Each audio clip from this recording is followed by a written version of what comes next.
सखी सैया धरी के पाजा रे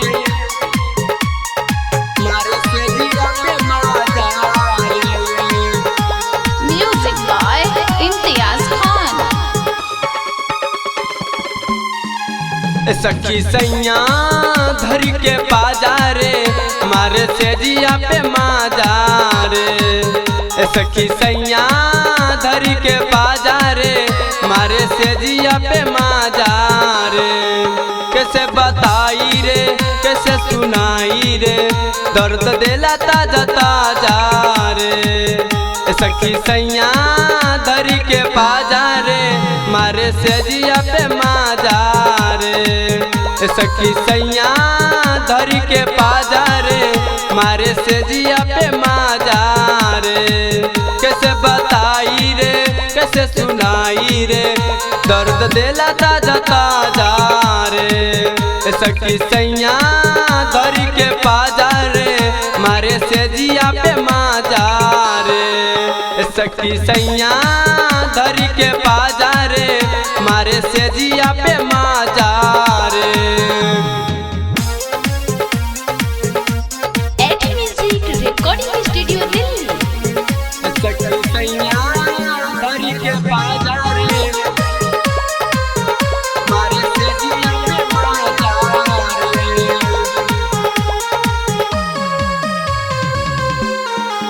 पथे जवानी चुएला पानी हो देला डोजी तो हो देला डोजी तो हो देला डोजी तो।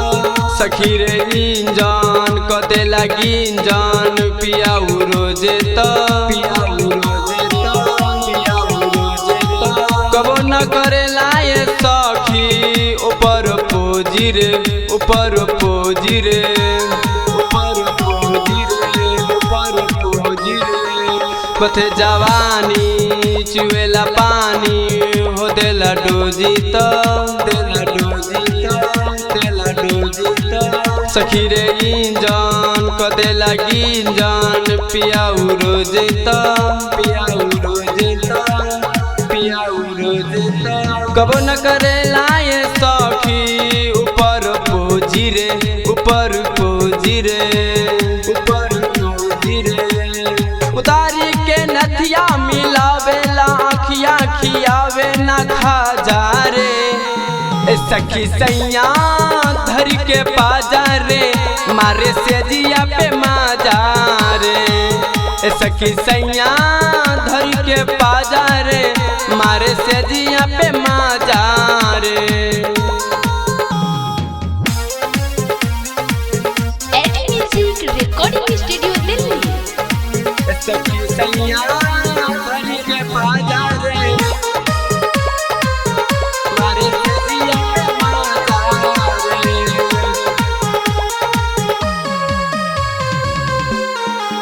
छुके बदानमा देखे खजानमा मन पनिया जाला मन पनिया जाला।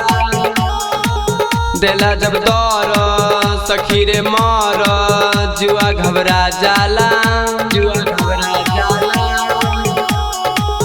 यह बलीला ये सखी हमरा भतरा के हाँ हाँ भतरा के हाँ हाँ भतरा के हाँ हाँ भतरा के। छुके बदानमा देखे खजानमा मन पनिया जाला मन पनिया जाला। देला जब दौर सखी रे मोर जुआ घबरा जाला जुआ घबरा जाला जुआ घबरा जाला। यह बलीला ये सखी हमरा भतरा के हाँ हाँ भतरा के हाँ हाँ भतरा के। कमलेश बेदर्जी खत्म बा एनर्जी दिनेश कहे माल ताजा रे ताजा रे। सखी सैया धरी के पाजा रे मारे से जिया पे माजा रे। सखी सैया धरी के पाजा रे मारे से जिया पे माजा।